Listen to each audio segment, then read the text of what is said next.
out of the 2.3 million people incarcerated, we are almost half. But the more striking thing is how many Latinos and people from the Latin and Central American diaspora who are incarcerated, some of whom are considered illegal humans. Mm-hmm. So I just wanted to present that there is such big and deep work for us to do, and it reaches way beyond UCLA. Is that a fact? I'm stating it as a fact. Yes. I just wanted to check in because sometimes in worlds like this, we get lost and believe this is it. And as was said earlier, the high potential program, which John Huggins and Bungie Carter became a part of, not because they wanted to go to UCLA,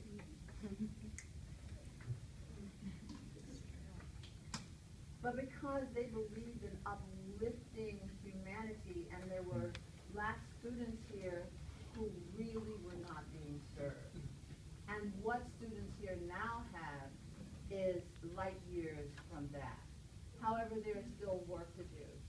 So the clip that I thought you might see, someone sent it to me today, it wasn't on the original plan for this evening, is written by, or done by, Stanley Nelson and Lorenz Grant, who have just finished a documentary film called The Black Panther Party Vanguard of the Revolution. Scott spoke about that leading role. Because the Black Panther Party was coalition-based. I'll talk a little bit more about that in a minute. I really wanted to take some time to tell you about John and Bungie as individuals, though, if you would like to hear it. Yes. Yes. Okay. And I think it'll help set the context for this, and for why all of us joined the Black Panther Party.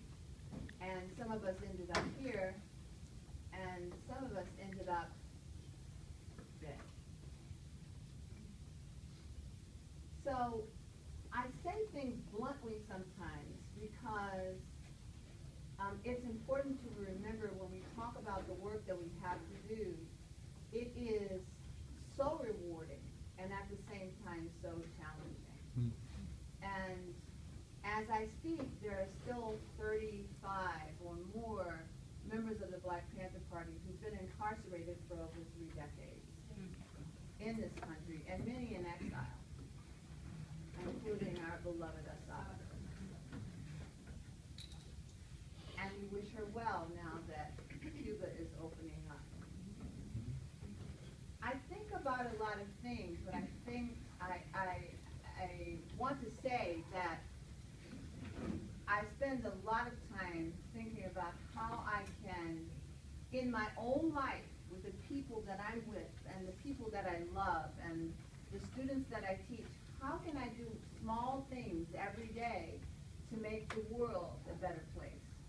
Sometimes we think that it is just so big that there is nothing much we can individually do, so we're looking for a hero or a shiro or something to tell us. And we have right within us the most immense intelligence and goodness and courage and all of those things that we think we see out here, and we couldn't know them if they weren't in us, in seed form at least.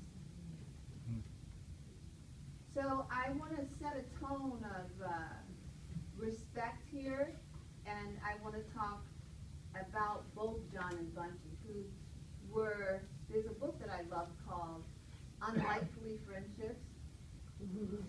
It's about animals that end up befriending each other, like a chicken and a llama, and you know, it's beautiful, and it's a hopeful note to humans because we think we're so dang different. But as my friend Joy DeBree says, no, we're not, save for a little bit of earwax. We're not that. So we further racism. We further bigoted understanding.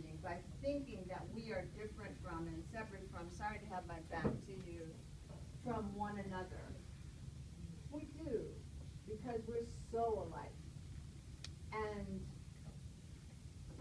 And the good news is that the systems that hold us in check were set up by people, not by monsters, by humans. So that if they did, we can take those systems down. I'm not saying it, again, with revolutionary rhetoric. I do mean we can change things. I have to believe that. I will believe that until I leave the planet. I want you to believe that there is something that you can do. And by the way, go see Selma. How many of you have seen it? Yes, you need that history because it isn't given to you. Not like that. And you also want to be able to see this film when it is at the Pan-African Film Festival premiere